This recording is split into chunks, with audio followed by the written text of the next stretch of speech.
Ouvimos os gritos de desespero de uma aldeia, e de repente o silêncio imediato, seguido do estrondo da guerra.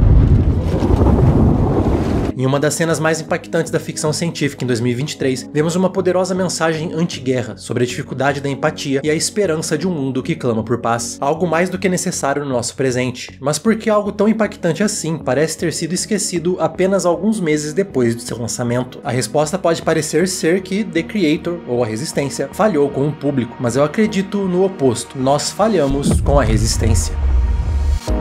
Antes, durante e depois de seu lançamento, a Resistência foi injustamente julgado pelo que ele nunca tentou ser, enquanto o que o filme estava tentando nos dizer foi perdido entre comparações com o Exterminador do Futuro, ou então por causa de críticos que procuravam uma história original e o classificaram como genérico, mesmo sem enxergar onde está a sua originalidade. Até mesmo nós do canal falhamos por não termos dado a chance no tempo certo para a Resistência, justamente por causa de muitas dessas críticas. E eu confesso que estou arrependido disso. Não é uma obra perfeita que foi injustiçada porque não reconheceram a sua grande qualidade. É um bom filme, com óbvios defeitos, mas a Resistência foi injustiçado porque nem mesmo deram uma chance para os seus temas. The Creator prova que continuamos não entendendo a ficção científica. Boas-vindas ao Central Pandora, eu sou o Matheus, e hoje vamos explorar a Resistência, depois do hype, depois da poeira ter baixado. Ele deveria ter tido mais atenção do público ou ele mereceu ser esquecido assim tão rápido?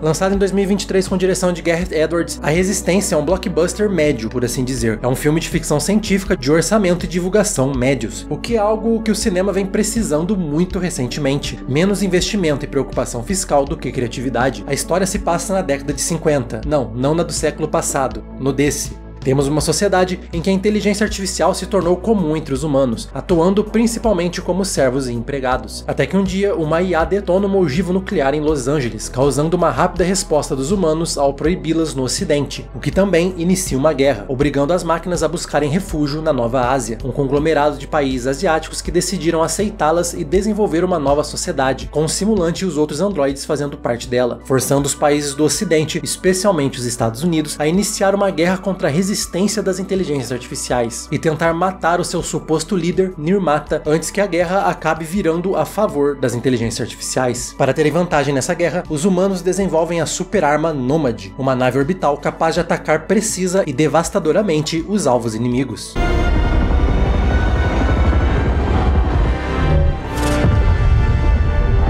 E de início, um dos pontos que mais chamam a atenção de A Resistência é justamente o design dos simulantes e dos androides, um visual que realmente os destaca de outros filmes similares, parcialmente um dos filmes mais originais dos últimos anos. Aliás, esse foi um dos principais pontos de The Creator, não ser baseado em nada, ser uma história completamente original, parcialmente, lembre-se dessa palavra. Com isso, com toda essa sinopse, o que poucos entenderam sobre a Resistência é que essa não é uma história sobre inteligências artificiais, nem mesmo sobre o futuro. Quem foi buscando mensagens sobre como a inteligência artificial vai alterar o nosso futuro, ou então como seres humanos vão conviver com essa nova forma de vida, já foi procurando a mensagem errada. Porque essa é uma história sobre a humanidade e sobre o nosso presente e também o passado. A Resistência mostrou que boa parte do público e dos críticos continua fixada na ideia de que a ficção científica fala sobre o futuro e apenas especula sobre como ele será. Sim, essa é parte da ficção científica, especular sobre a ciência, especular sobre o amanhã. Mas a outra parte igualmente importante, se não mais importante, é usar o futuro como um espelho que reflete o nosso presente. Um espelho sombrio, se você preferir. Com isso, eu vi muitos apontarem como um defeito de A Resistência o fato de que ele não fala o suficiente sobre as consequências da criação da inteligência artificial, e ele não considerou a robótica, como ela evoluiria. Mas tudo isso é ignorar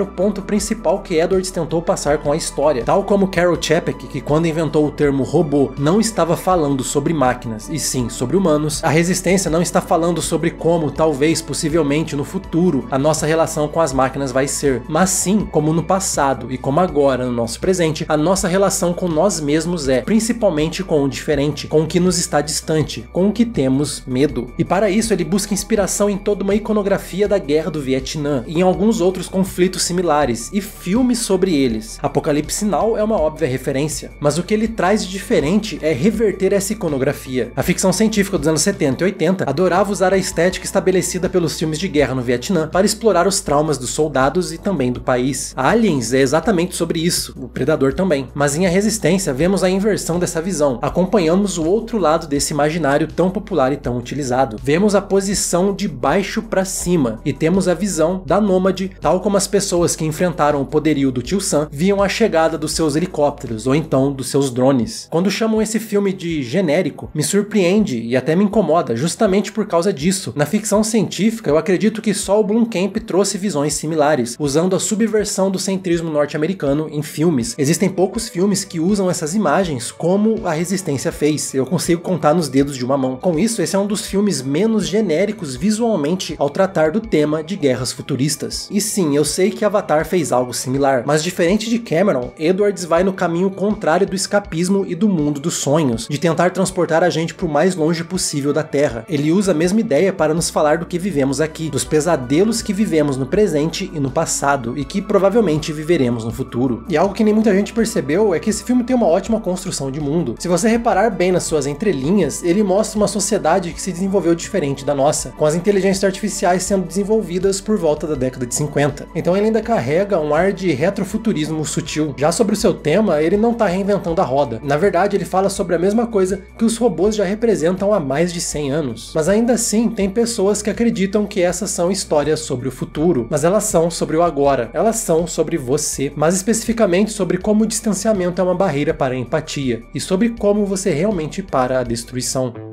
Se ainda não ficou claro, os simulantes e androides em A Resistência representam um outro lado de um conflito, o lado que é desumanizado, que é sempre dito como sem sentimentos, sem personalidades, apenas inimigos que devem ser destruídos. They're not people, Maya. They're not real. Vietnamitas, palestinos, iraquianos, judeus, qualquer que seja o inimigo, o conflito tende a fazer você acreditar que o outro lado é simplesmente um monte de máquinas. Exatamente o que Tropas Estelares brilhantemente fez, só que com insetos. A ideia de que quem está contra você, quem está contra a sua ideia, quem está contra o seu país, não é como você, são apenas falsos humanos. E isso justifica a destruição de qualquer coisa. E o que A Resistência faz belamente é explorar como o ciclo de violência sempre se repete e se expande, porque mesmo as IAs sendo representadas como perseguidas, o filme deixa claro a sua capacidade para brutalidade em uma guerra que eles foram forçados a entrar. I lost both my sons in this war. Brutalidade de revolta e sobrevivência, que apenas cria mais ódio entre os humanos que querem destruir eles. She and her insurgent buddies took their sweet time killing him. Quando não vemos o outro como igual, tudo justifica um extermínio. Por isso que a história nos apresenta duas perspectivas, a vista de cima, a partir da nômade, e a vista de baixo, a partir de quem é o alvo. E temos um personagem principal, Joshua, que nos leva entre essas diferentes perspectivas e que nos mostra que, no fundo, a humanidade sempre é capaz de amar mais do que de destruir, por mais impossível que isso pareça. A nômade, que a propósito é uma das naves mais legais da ficção científica recente, é a representação direta desse distanciamento da vida, distanciamento da empatia. Ah, sim, é uma nave futurista, mas o nosso mundo já está cheio de nômades, dos drones de guerra e os warthogs, dos aviões jogando napalm na década de 60, até os Stukas da década de 40. Quando você está lá do alto, de longe, desconectado com o que está abaixo, tudo é um alvo, e toda vida é só mais um inimigo. E um detalhe brilhante, as inteligências artificiais não conseguem criar seus próprios rostos. Elas precisam da doação da imagem dos outros, dos humanos. É dar rosto ao que vemos apenas como uma sombra e como uma ameaça, e a partir daí, vermos que eles são mais humanos. Lembrando que o ato de vermos a humanidade no outro é algo ativo e não passivo, que é algo que a gente precisa constantemente fazer, porque é muito fácil tirarem essa visão da gente. É não só um ótimo comentário social, como a ideia da doação de rostos é um conceito que não se vê comumente em filmes de tema similar. E eu realmente não consigo ver como puderam achar A Resistência genérico. E a história não comenta apenas de uma posição estrategista militar, mas também de quem acompanha tudo de longe, da nossa posição. A Resistência também mostra que, ao ver um conflito apenas por uma tela, saber quem é o tal inimigo apenas através do que é informado para você, principalmente pelas pessoas que estão tentando destruir esse inimigo, é um jeito fácil de perder totalmente a empatia. Oh, I saw this video that said the reason AI nuked us was to take our jobs.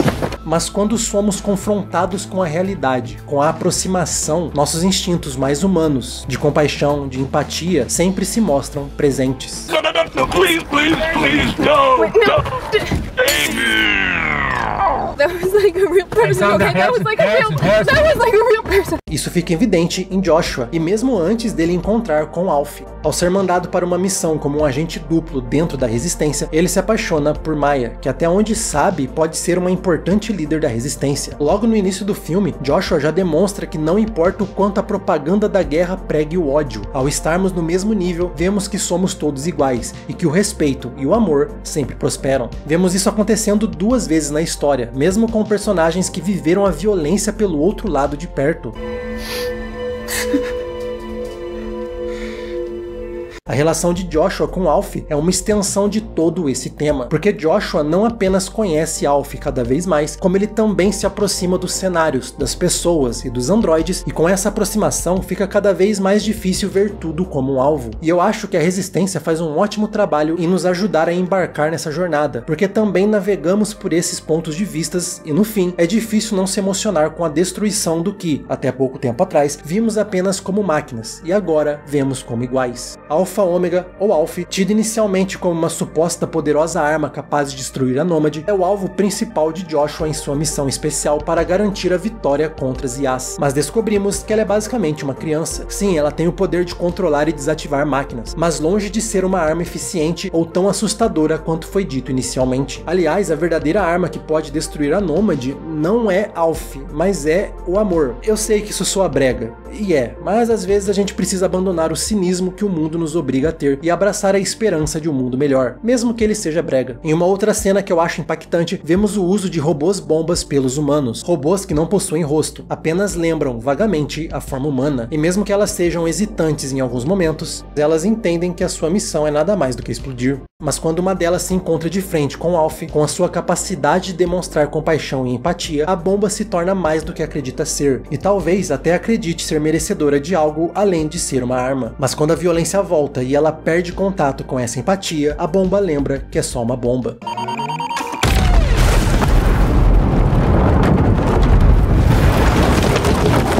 Alf é literalmente a representação de que só através da capacidade de demonstrar compaixão podemos quebrar o ciclo de tristeza, raiva e violência que persegue a humanidade. É a representação de que, mesmo após perdermos algo importante, a capacidade de sermos humanos é o que pode tornar até mesmo um momento de tristeza um momento de esperança. The Creator é cheio de momentos assim, e isso torna essa uma obra instigante sobre a guerra, sobre a desumanização e sobre alguns temas a partir de um ponto de vista que não é tão comum em Hollywood. Mas infelizmente muitos o julgaram sobre a lente da ficção científica sobre o futuro, ou então foram esperando mensagens sobre inteligências artificiais e ironicamente a parte humana da obra acabou esquecida. Mas além disso tudo, ainda falta fazer uma pergunta importante. Anyone have fun?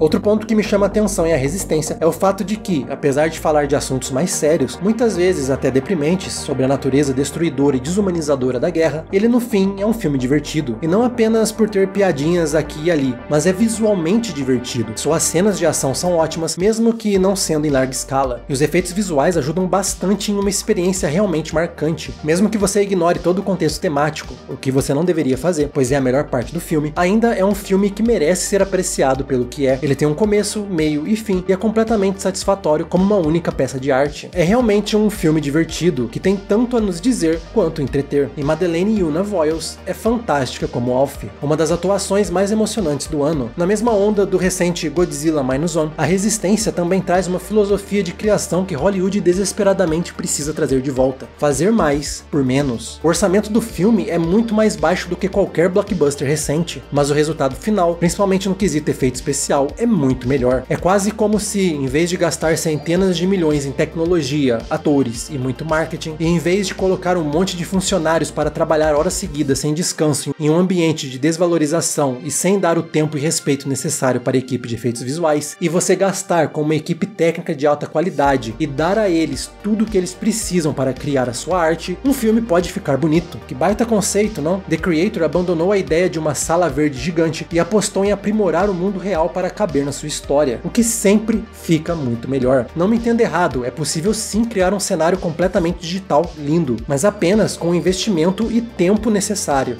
Com um investimento menor, Edwards teve a liberdade de arriscar mais em uma história original, algo que Hollywood tem muito medo de fazer hoje em dia, e isso destaca a Resistência como um dos filmes, não melhores, mas mais importantes de 2023.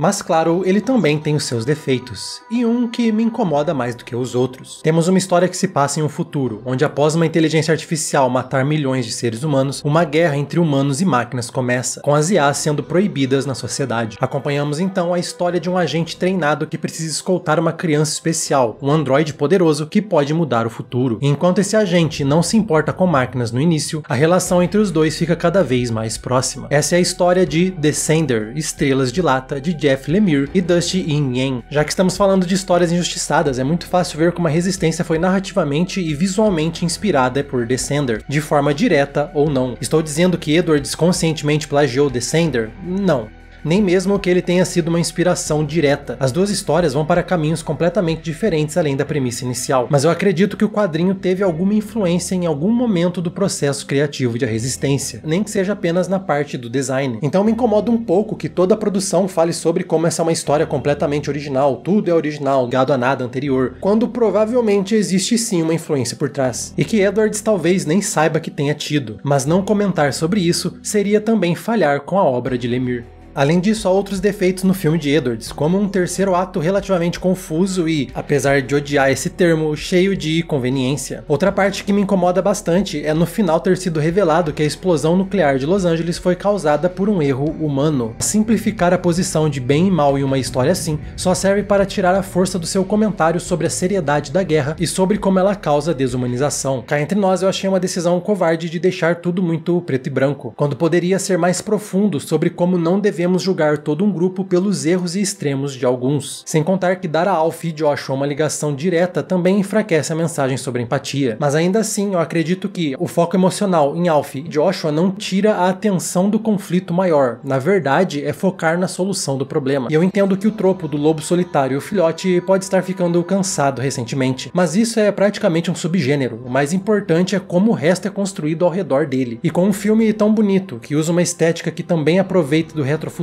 com ideias ímpares e uso correto da ficção científica, eu acho que ele fez bem ao seu redor, melhor até do que obras recentes que foram aclamadas usando o mesmo subgênero. Vou reforçar mais uma vez, não digo que quem não gostou do filme ou deu nota baixa para ele, falhou por isso, mas sim, falhamos ao ignorar completamente o que ele está tentando nos dizer, e no caminho mostramos que a análise sobre ficção científica continua presa em conceitos de previsão do futuro, que no fim só embaça ainda mais a ideia de que deveríamos prestar mais atenção no presente. A Resistência é um ótimo exemplo do que a ficção científica é, e eu não estou falando de qualidade técnica, mas sim do poder de um gênero para disfarçar os terrores do nosso presente e nos forçar a pensar sobre o que estamos vivendo. Só precisamos começar a fazer a nossa parte. Longe de ser perfeito, The Creator me dá esperanças sobre Hollywood, principalmente sobre como ele trata a ficção científica. Com mais obras assim surgindo no futuro, teremos a certeza de que o gênero continuará encantando, divertindo e provocando como a ficção científica sempre deve fazer. A Resistência merecia mais do público, e eu espero que com o tempo ele continue sendo valorizado e ganhando fãs. Mesmo com seus muitos defeitos, ele ainda mostra que a ficção científica continua no caminho certo. Muito obrigado pela sua presença em mais um vídeo, eu espero que você tenha gostado e continue acompanhando a gente, porque estaremos sempre aqui trazendo o entretenimento de todas as galáxias. E a nossa nave continua navegando pelos muitos universos da ficção científica